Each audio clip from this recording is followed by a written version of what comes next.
strong. Seasons come and seasons go. If you water the roots and the trees will grow. To be. Yeah. So you've left. You've pretty much you've just made your choice. You're with your people. Yes. And Sola is you've turned the page on Sola. They end up leaving, going back to South Africa, and you are now here in Dimona with the Hebrew Israelites. I'm with the Hebrew Israelite, but before then, the spirit. There was a spirit to try and cut this connection off. Of course. That I wanted to see. Yeah. That spirit. The spirit was intent. It was very intense to cut it off. So that's the part that I want you to see. Okay. So when Abba assigned the people to us, how did it happen that, the nation began to connect because after the nation has been up here, it's been up here, and then I made to a people, I went back and told the people of this, the Sola. I said from now, because we don't have the mind, we're foolish and everything, and these people are oppressing us. But let's get the representation. These brothers that we have seen in Dimona, that way because we had come here, that family reunion, that you have experienced. I said, let them be the one that mediate between us and the people that brought us to Israel. And we had the language and they would know, they understand a lot of things that we don't know. Right. Let's just let them come up and do that. And that's how eventually specific people were assigned. Ima Bashan, Atura Bashan was part of them. Atura Imuna was part of it. Akamaru Asailam was part of it with haCohane, the martial art. Sure, love, yeah. The martial art. Yeah. Both of them, they were assigned to be the ones to oversee all of where we were doing, to cook for us and everything. I became right there vegan, right the very same time and everything. Once I was still eating the chickens and everything. But I made up my mind. This is who I am. This is my brothers I'm going to be with. I made up my mind. If anything happens, I'm gone to Dimona. I'll leave all of you on. Wow. Cares. Sean and Amaria. Okay. So, I come right in the place of Yehuda and Shabbat. Yehuda was the guitarist of the Soul Messengers. Right. So when I came in, when he left, I felt right come up in his slot, So I became the guitarist of the Soul Messengers. Greatest band in the Holy Land. The greatest band in the Holy Land. The Soul Messengers. Right. And it was something, but in my mind, how do I come to Israel and these people have left me? Everybody's left. Right. So I experienced the war in heaven. Okay. I'm fighting, just like Abba said. I'm fighting in my mind as to why am I left? Why did I live in South Africa? And the people went up and they left me, and I'm in here. Then there's a lot of things happening to me. Sure. Who am I? What is it? Sure. I mean, all these things happening. I had a ritual in all these things that are happening, that it was so intense. The ritual intensified. I was not really sleeping right in the shukun. I was sleeping on haCohane, on top of haCohane, sir. When the sun go down, I took my mattress, I went up on haCohane. Mountain of life. This is where I was sleeping. On the mountain is me and the mountain, nothing else but the mountain. And the scorpions that live on that mountain. Right. Brown, black, transparent, Mm. and everything All in the that place. all the poisonous And I'm varieties. sit there, and the stars, it looks like I can touch them with my hands. Wow. And war in heaven. Mm-hmm. Thinking, why they bring What me? am I doing here? And they gone, who am I? Am I? All this is happening. So listen to this.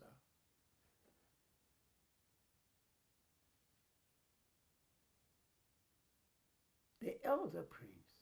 Mm-hmm. He saw, I had not, I'm still new, and I don't know. But the elder prince one day, and I did not expose, I have not been exposed to him. I don't know. I'm saying the elder prince because I know he became, this is what I found out later. Who he was, who right? he was and who what. Okay. But this old man, one morning, he said, he come up in there, he said, Ben, he said, I've been seeing you going to that mountain. He said to me, you won't find what you are looking for on that mountain. You won't find it. He says, what you are looking for on that mountain, you won't find it. You must come to another mountain. Now, this old. So the elder saying those words that he said, Right. come to another mountain, and I won't find what I'm looking for on that mountain. He said, what kind of mountain he's talking What's he about? talking about? Yes, yeah, you know, I'm taking me down. So the following day, I wake up, I'm thinking. One of the little babies in the shukun, I'm asking them, where does This other old mountain. man, where okay. does he live? Okay. This old man, I met the old man, he says, what the old man like this, I describe him. Somebody said, oh, Nasi Abba. Okay. He said, Nasi Abba. Right. I said, he's talking about Nasi Abba. I said, where does he live? They said, number 10. He said, number 10. I went to number 10. Boom, boom, boom. And I got to knock up on number 10. He opens the door. As he opens the door, he ran with a smile. Oh, you found the mountain.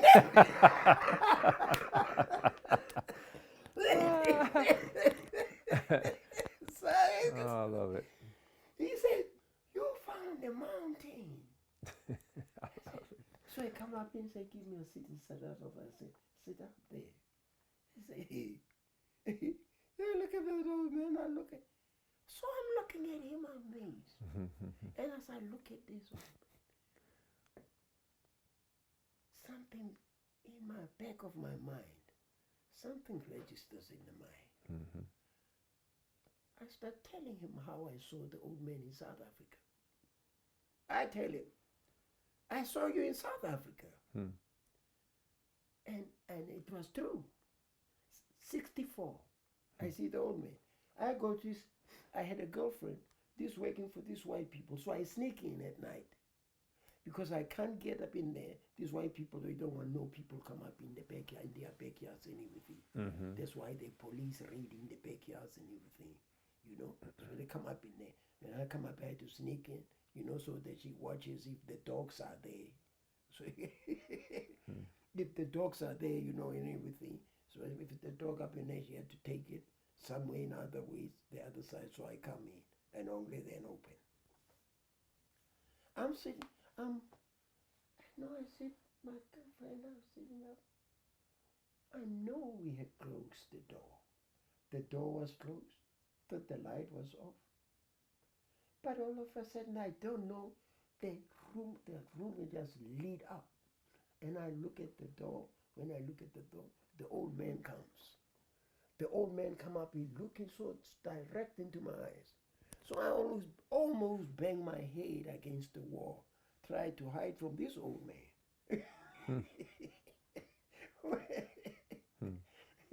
And when I did that, he disappeared.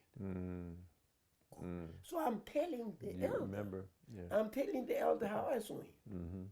You know? And he said, yes, you did see me. Since I traveled. Ah. He says, I traveled all the road, I've been up everything. So I said, he said, I came there to get you.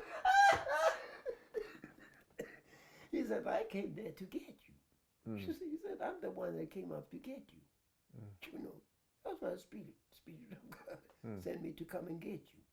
He said, the elder prince, come up here. You know, I never separate from Abba. We never got out of, I would never get out of his sight. The elder prince kept me close, so much close. Close, yeah. Yeah, he kept very much close Wow. and everything. You know. Great spirit, That was great his, spirit. I mean, my protection, my everything. That was, I mean, what else can I say about the elder prince? He was everything for me. You know. And then he would tell me, yesterday doesn't us, and doesn't us, in Yahweh. Oh, yesterday you was with Abba yesterday. He tell me that you was with Abba. Why was I with Abba? The Passover is coming. Prince Elihu was Prince of Humility at that time. Right. He said, you're going to go with me. You know, you're going to spend the holy day with me, Passover with me. Okay. We are going to go to Arad with me. Okay. I've never seen Abba. Never seen, you know, personally to see him. Yeah. No. You know, that Abba, the only spirit that was acting, you know, was Nasi Shelia. So he said, you're going to be with me. And, you're going to go up to Arad with me. At the time we come up, Saisaska comes down the steps. He's going to where the telephone was. The telephone was where I told Benzion was. Okay. Yes, that's where Abba was come up in there. And at that time, they had to clear the space up because Abba was going to come up to Use the phone. international ambassador, you know, and talk up in there. At that time, he says, you going to spend Passover with Abba. So that evening, remember, me and Kohen Patakir, we had a Passover with Abba. Yes, we had Passover with Abba. I took the guitar, come up in there. And then when we entered the house, Abba was coming out of his room. They hug us and they'll hug us and give us, you know, Nijika and everything. Come up in there. So I'm sitting up the table of Passover. I'm sitting at the end there. And then Abba is sitting here. And I look at, and all of a sudden as I'm looking at Abba, I start running my mouth. I'm telling Abba how I saw him in South Africa. I saw Abba. And I saw Abba explain Abba exactly in details how I saw him. And the father listening. And he said, it was true. He says, Sola was a vehicle to bring you here. You can't go nowhere. That was the response. Wow. Luckily, that was response from Abba. So from that time, all these kind of things, this was experience, my experiences. I'm seeing these things, you know. So I'm with the soul messengers, being with the soul messengers. I used to cry, you know, in that cycle of mental rebirth. I would cry from here all the way to Ramla. This is where we was performing every Shabbat. Shabbat. I would cry in the and then they would leave me alone. They would leave me to cry. When I get to the show, my eyes are so red from crying. Everything. So I stay in the back. So I always stayed in the back, you know. But this is how I remain, and eventually this spirit, it came to where it disappeared. And disappeared, and I began to be at home. Anything. I overcame that war. I overcome the war struggling. I begin to know where I am. Things begin to be much more easier for me as far because I'm no more struggling. You're about comfortable with worrying. I'm comfortable, and now all from that time the energy and the present, you know, of staying in there, you know, all that eventually even moving from the Shukun, coming up here and studying all that place. I was already now, you know, a spirit was now of the kingdom was right there with me. And I'm staying, and I was working in the karaoke out there, picking up the big pots with the sisters. And See, those muscles came in handy. Huh? Yeah. Yes. And you've moved from the Freedom Messengers? What was the name of the band in The band South of Africa? Free Messengers. The Free Messengers to actual to the Soul Messengers. The name that Soul Messengers, when the slave wrote soul, he didn't know he was actually, I used him to do that because I just actually found my real band. Wow. So I find the Soul Messengers here, and eventually the spirit can come up, you know. So, and then I built up there, and then eventually, you know, I find myself kept on studying in the priesthood. Priesthood, right. Yeah. Because Nasik Abba, as you referred to him, Nasik Eliezer, was actually the elder priest. He was the elder priest for the community, and that was he was the teacher of the priesthood, the prophetic priesthood. So that relationship continued. That relationship continued, and it's an eternal continuance because that spirit is in us already, right, of the elder prince. Right. I used to go up, to call me a sermon for me to come up and play for him when he was at Beit Kolim in Beersheba. Okay. So I would go up in there, then say to send for me to come up in there, and I'll be play. by his side, and then say, boy. You know, because the first time when I did the show, the song called the Shema.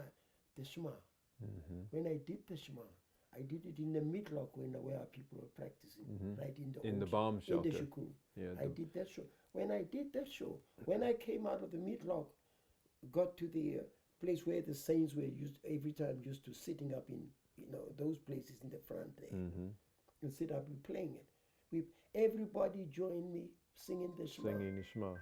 Abba opened the door. And Abba opens the door, the window. He was a Jesus Ray. He opens the window and we raised up our hands towards him on that window. It was as if Abba was directing and commanding, the song. The Prince Elijah is sitting there. It's almost like his tears rolling down in the, he says that. Later on, he told me, Ben, you know, I have tried looking for everybody to turn the Shema into a song. And he came and did it. You did And it. he says, and Yahuwah appeared on the window. Wow. He just Well, we would love to have you to play that for us. You know, that's Absolutely. It's another one of these cancer. interludes we're going to have you to do.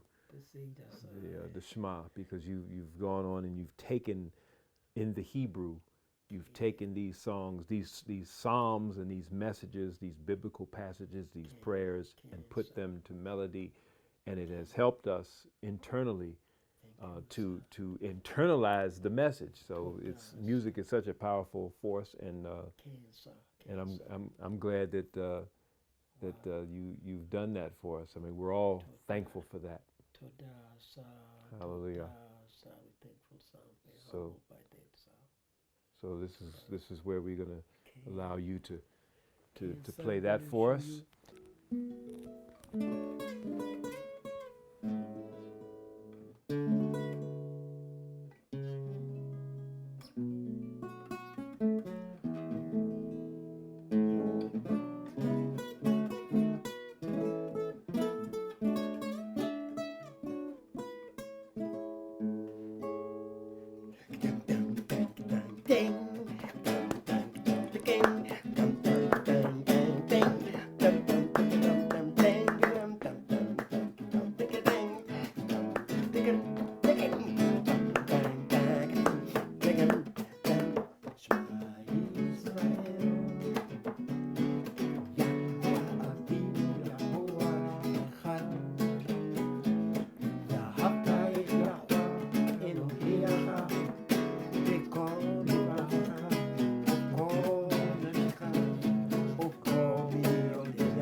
Whoa, haCohane.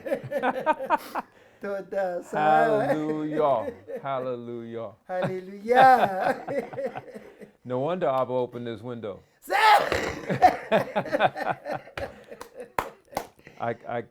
You moving around in that chair, and I'm thinking about you talking about your mother in that rhythm, and I'm thinking about those 3 chords that have gone somewhere else here. That's amazing. Hallelujah. And all this energy at 80. How do you feel? Sa the Yahweh Kadosh Israel.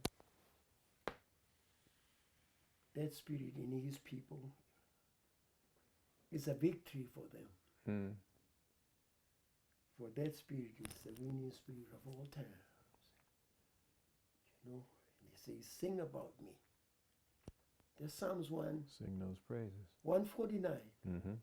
Sing about the one Sing. that made you. Mm-hmm.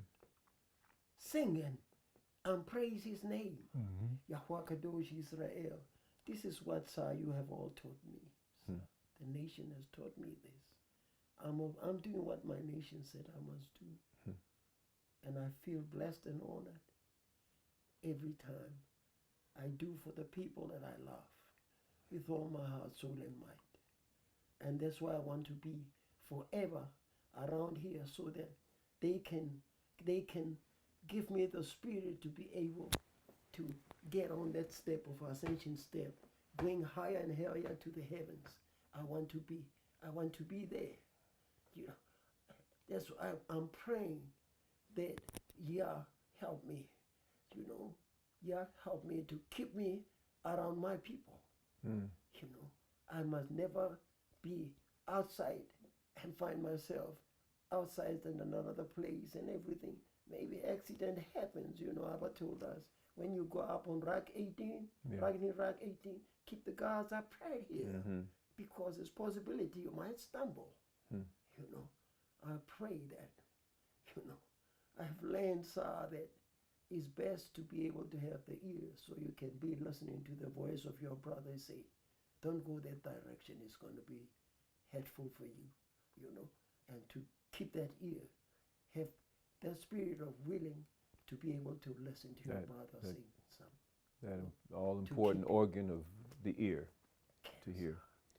You've been a model and a testimony of having done that, and your people obviously are not just here at Jerusalem, but you then moved into an arena where you had to get back home at some point. It took you a few twists and turns. Yes, a whole lot of things. Right, a whole lot of turns, Oh, a whole lot of things. Yeah, but like I said earlier, that this chapter has so many different chapters. But eventually, well, we didn't even talk about the fact that you raised a family here.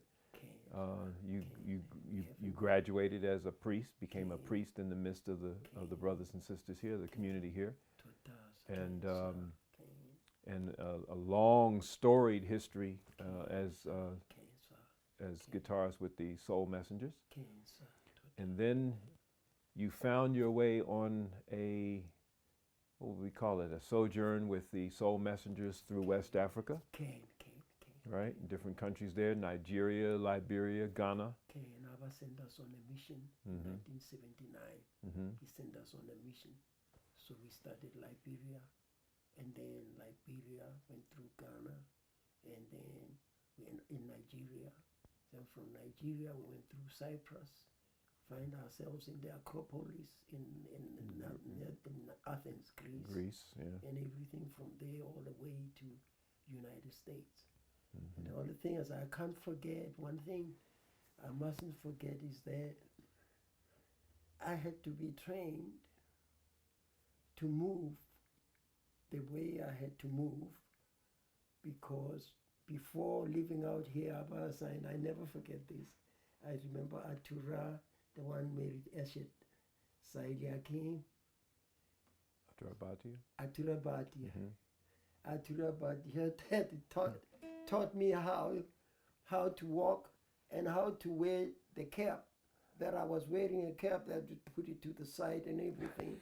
And you were going undercover, huh? Yes, I thought yeah, this was the experiences that you can't stop. It's a whole lot of things. A lot of things will always keep coming back to us as we go on forward, because it's experience that is.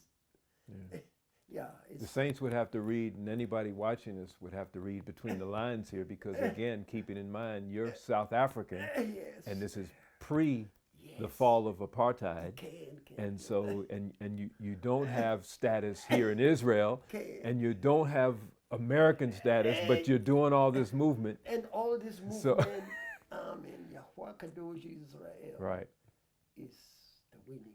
right, It's a winning. making a way. Yes, it always make a way. Yeah. Always, and so who believes the report and think of the dry bones that Ezekiel said his bones are so dry. But he said only the breath of life can fix this up. That's right. Only thou knowest. Speaking of dry bones, I would just fast forward to a particular chapter, and that was when you found yourself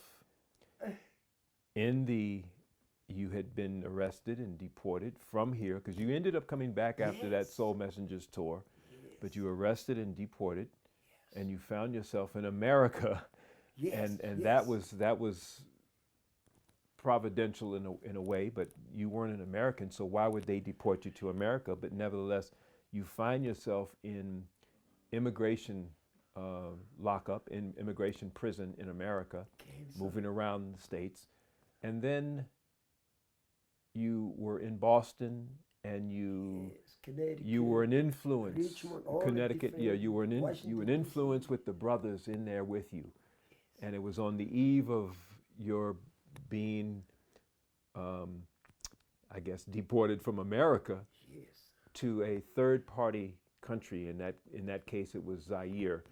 But on the eve of that, and I want you to go back and talk a little bit about being in that prison and what you had taught the brothers. You had taught the brothers, and they knew you were getting ready to leave, and it was a very emotional kind of setting. I just want to start there.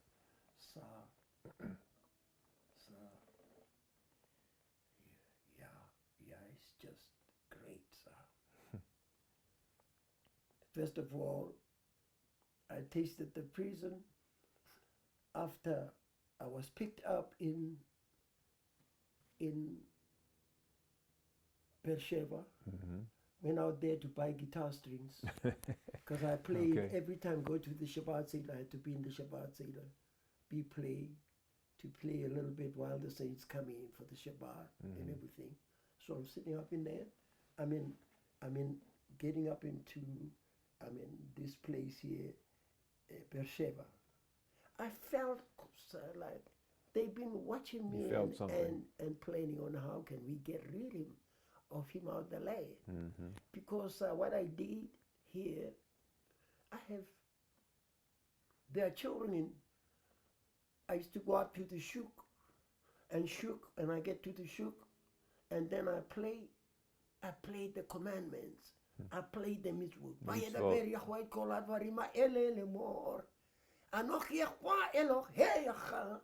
אשר חוזיתי מארץ מצרים מבית עבדים, לא יחיה לך אלוהים אחרים על פניו, לא תעשה לך פסל וכל תימון אשר בשמיים ואשר בארץ מתחת ואשר במים מתחת לארץ. So I used to go up in there, so I'm playing the mitzvot. Singing, yeah. And then as I'm playing the mitzvot, I come up in there.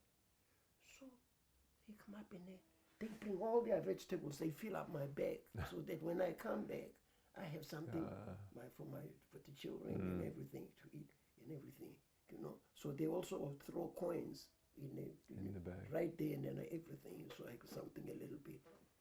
But I think this did not please the authorities in the land because their children are getting hooked up to me. So they begin to follow me.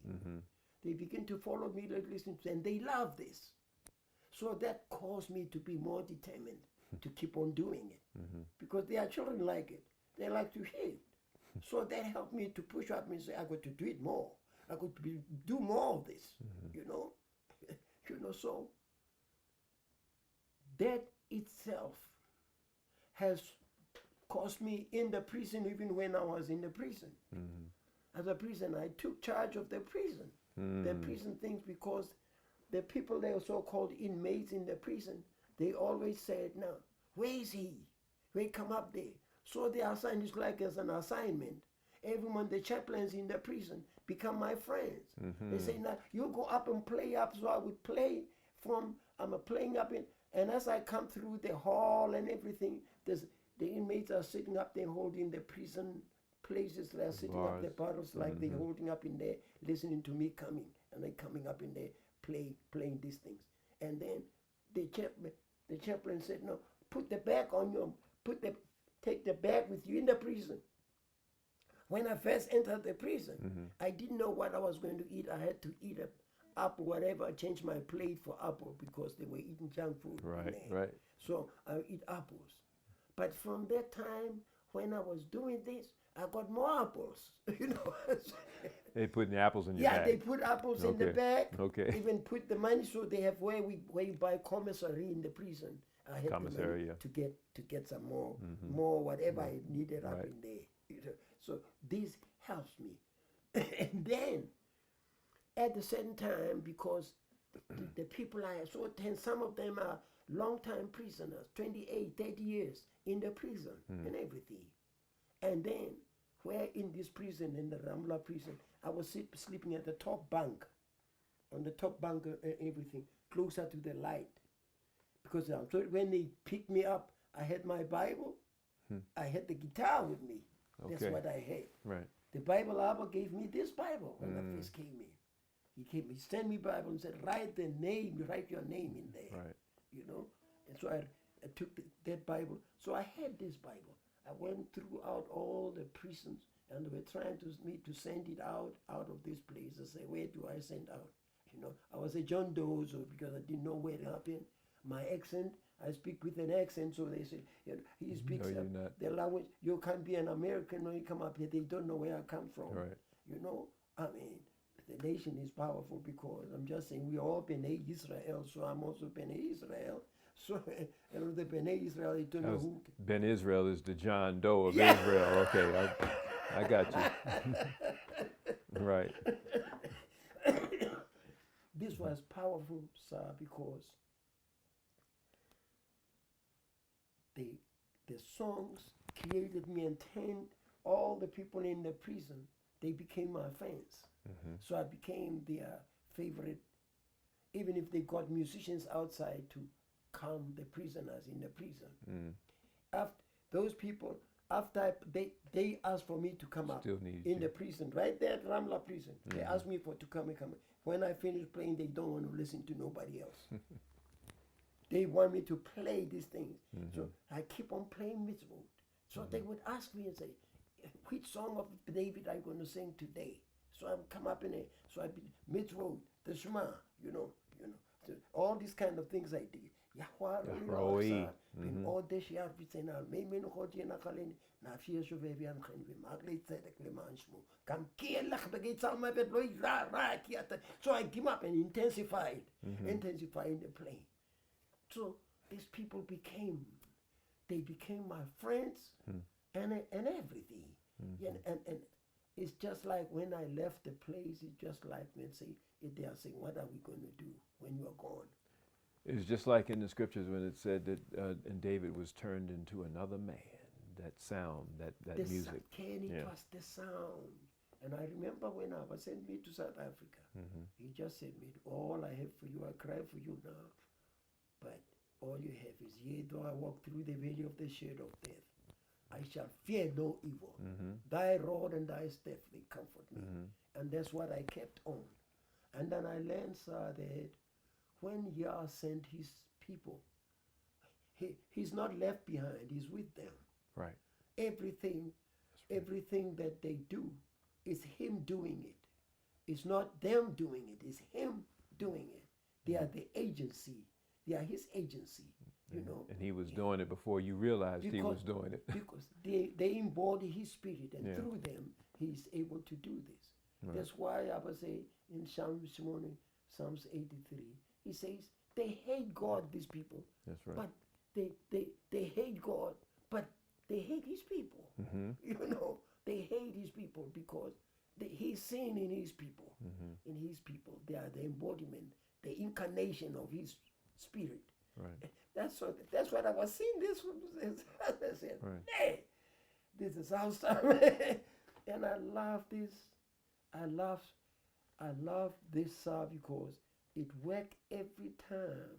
When I was in the prison there and I was playing up all the prisons I've been, everywhere I played this thing, and I never changed it.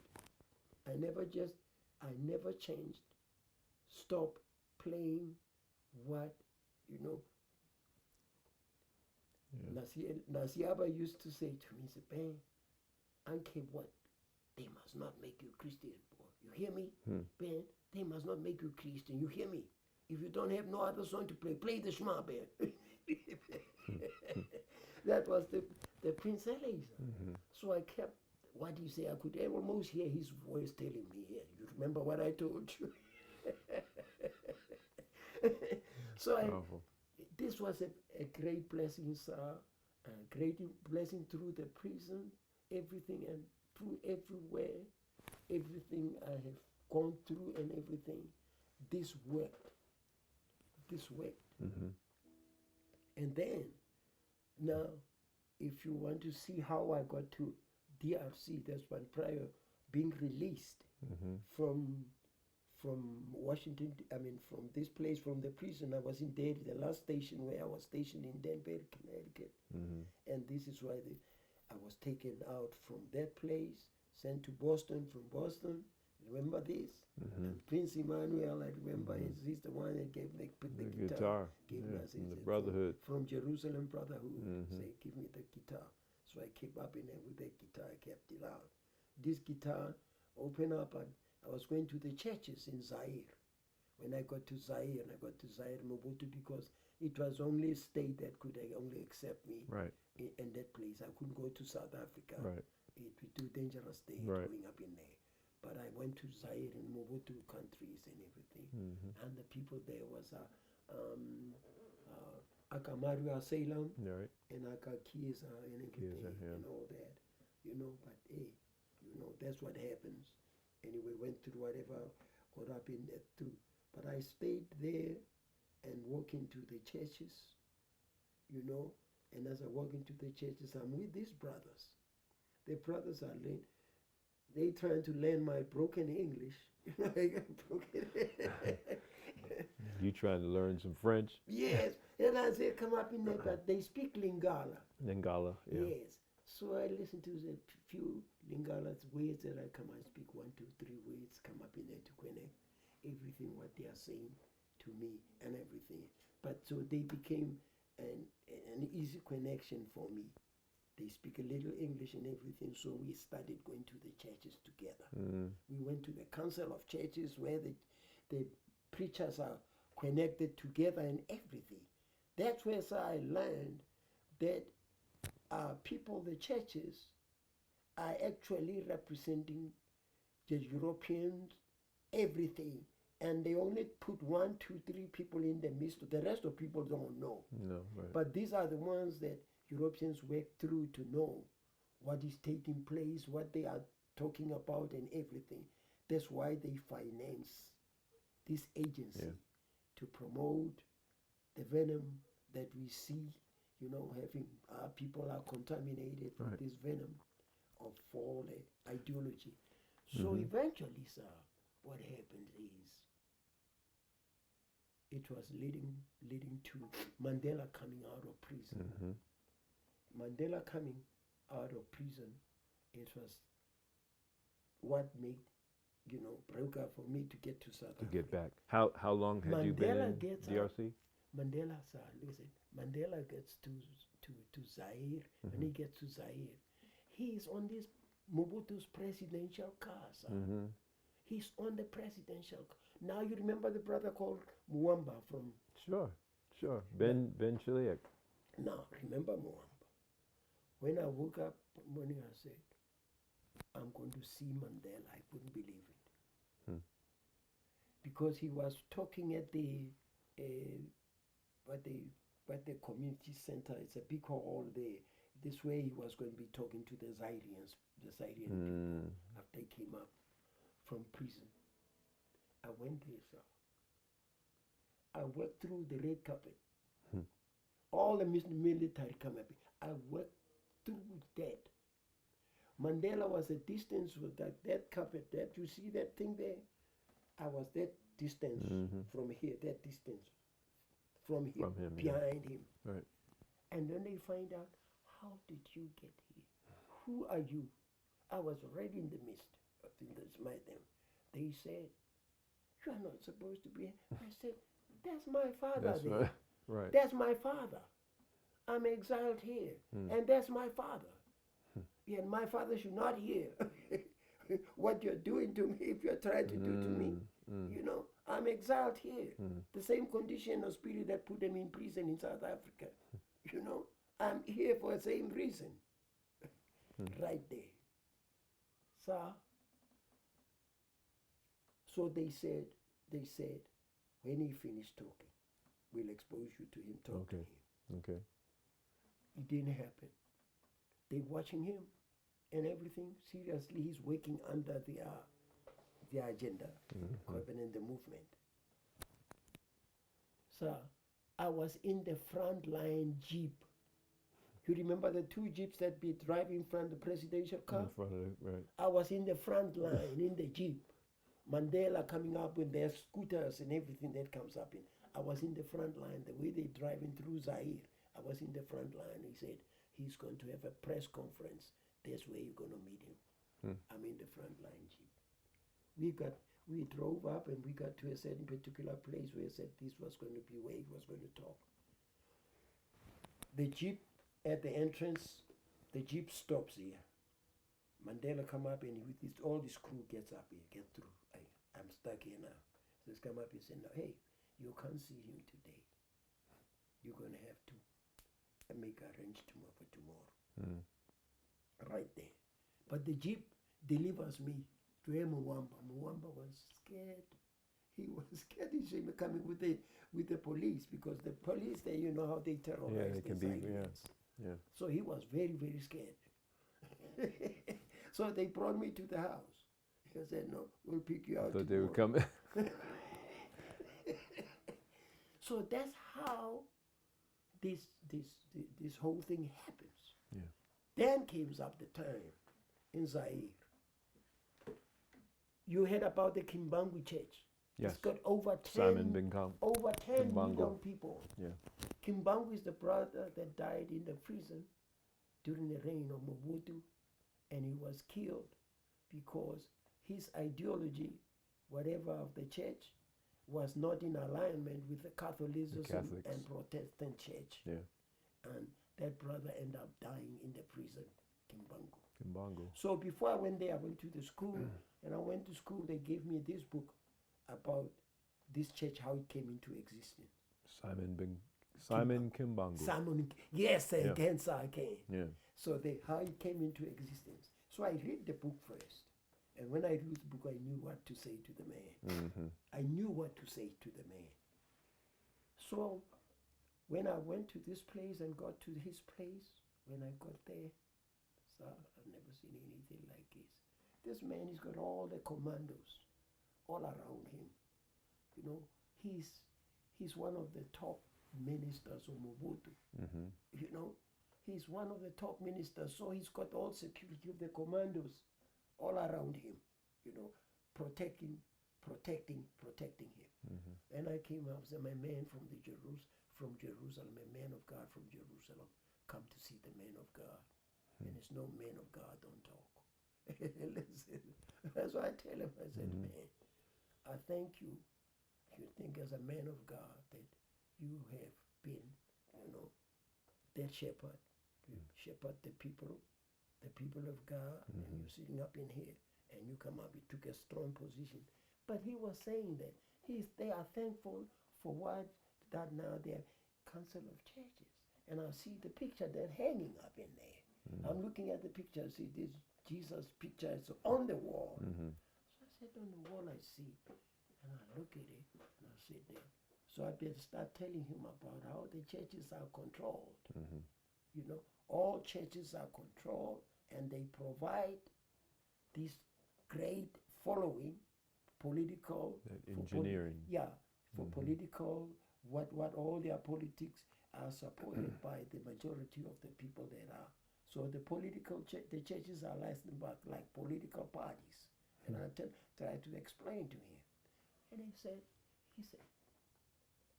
what you have told me, I want you to tell it to my people. I've never spoken in my life so many people. I'm talking to a whole lot of people. Some are crying when I'm talking. Some are crying. They cry literally and everything. So when I finish, later on when they deliver, I go up and deliver in his car, you know, Mwamba could not be, it was too much for him. You can't believe it. It was miracle of miracles, sir.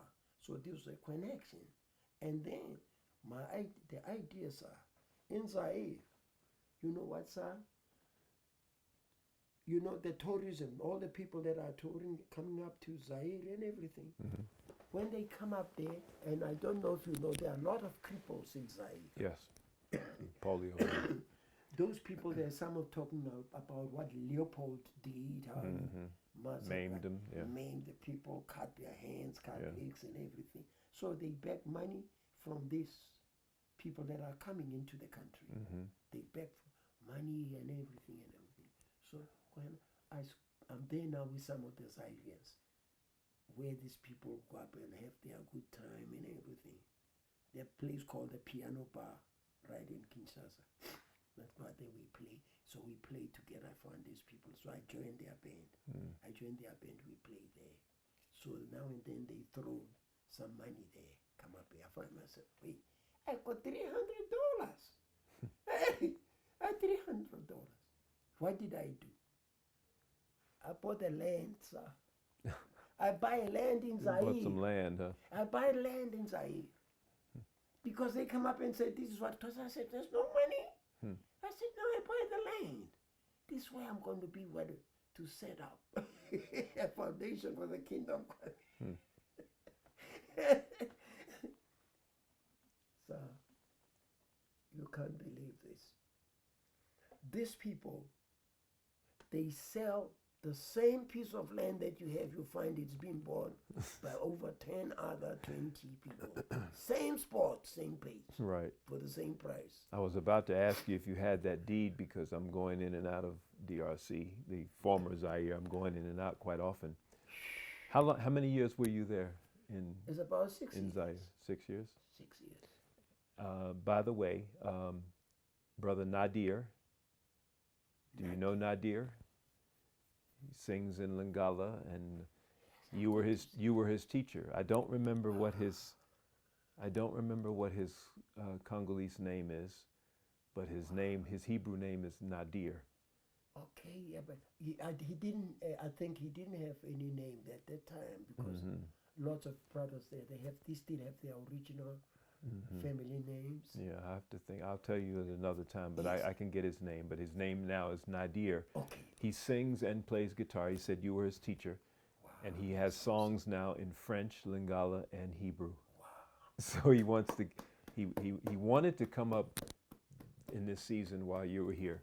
Wow. But we will definitely coordinate it. So if you go to Ghana to record, or if you're in South Africa, we'll make sure that, you all connect. And I have another but you were his teacher. I have another brother that I taught them out there. I had a couple brothers. These brothers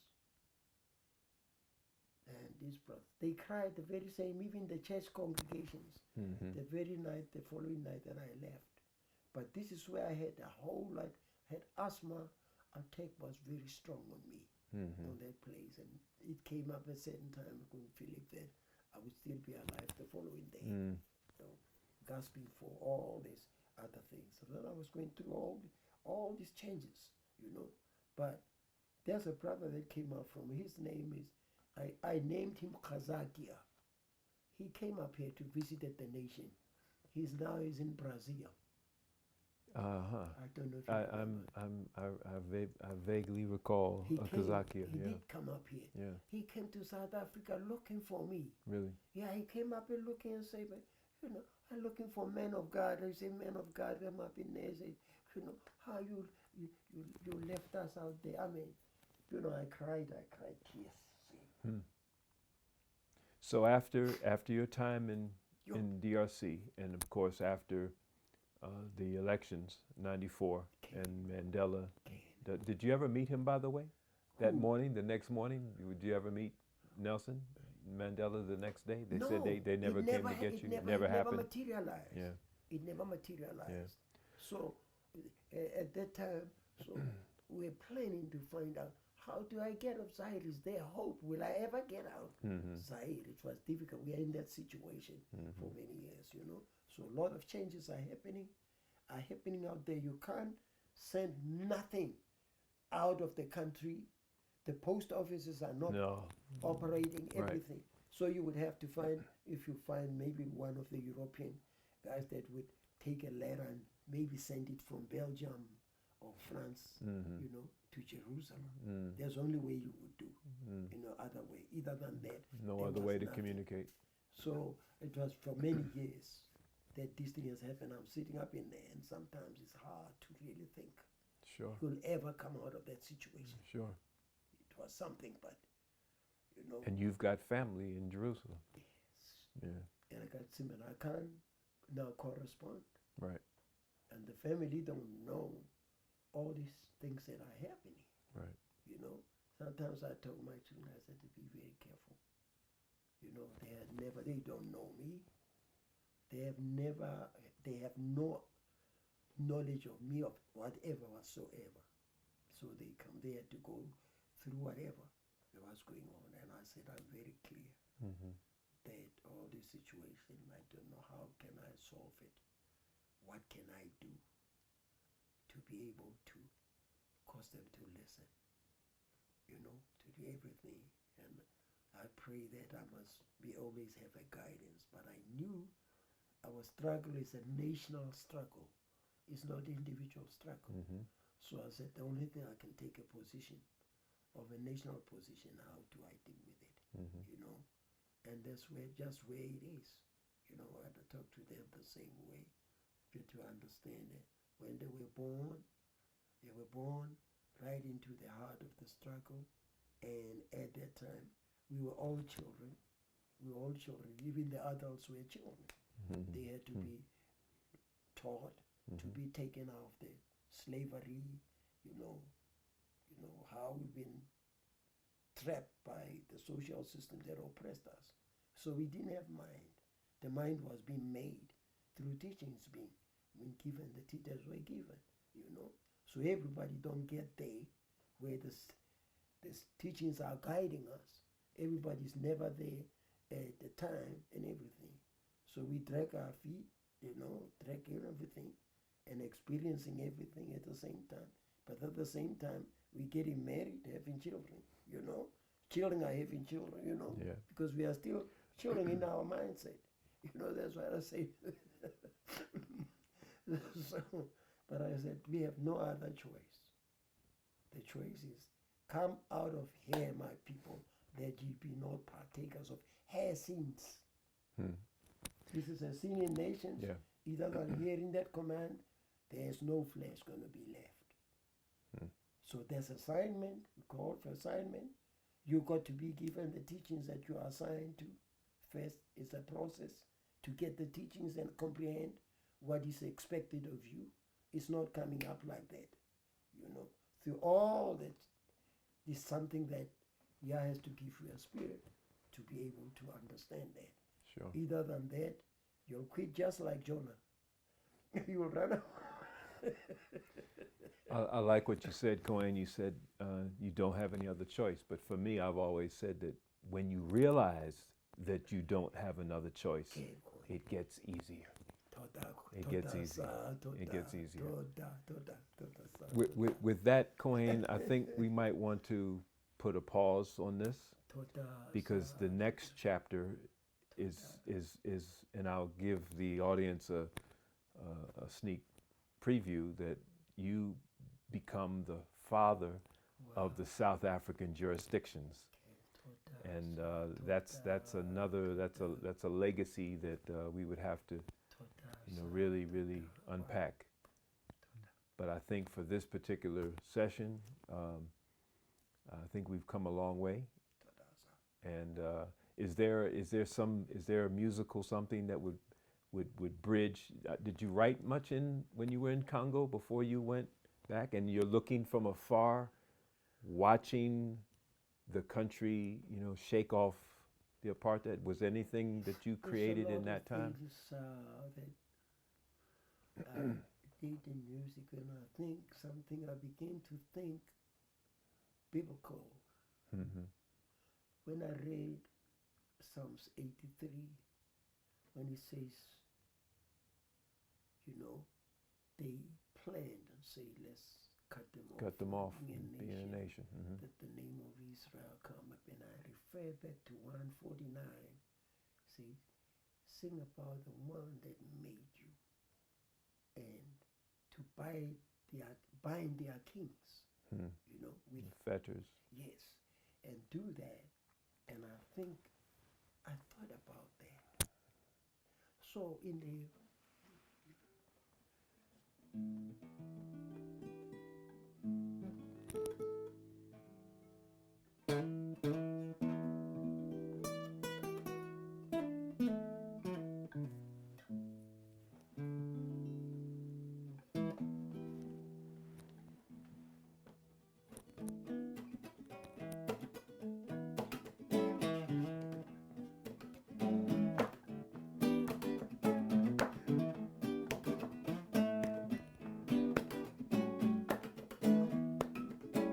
haCohane, uyibheka haCohane, umisaleha, naskurosh, al-amhari ari musor beziya, tefileha, rahun lo yisach shem, Israel patiknoti, yevyakda, Aleya.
תודה. Toda to you, Cohen. Toda to you. תודה, סר. תודה, סר. Hallelujah. תודה, סר.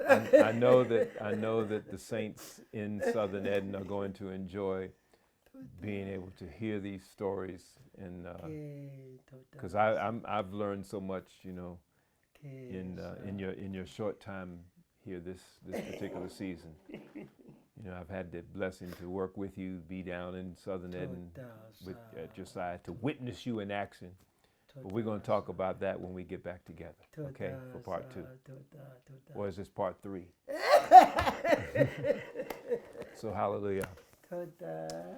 With that, we're going to bring this particular session of Voices of Truth to an end. This part 1, part 2, whatever this is, we're going to close this out, but we're going to get back together and we're going to begin at the post-apartheid era when Shaul haCohane the Great returns back to Southern Eden and begins his ministry there and moving forward. So stay tuned. It's a pleasure. We thank you for tuning in, and may Yah bless. Hallelujah. Hallelujah, Cohen. Hallelujah. Hallelujah. Hallelujah. Hallelujah. Toda. Toda. Toda, Yah.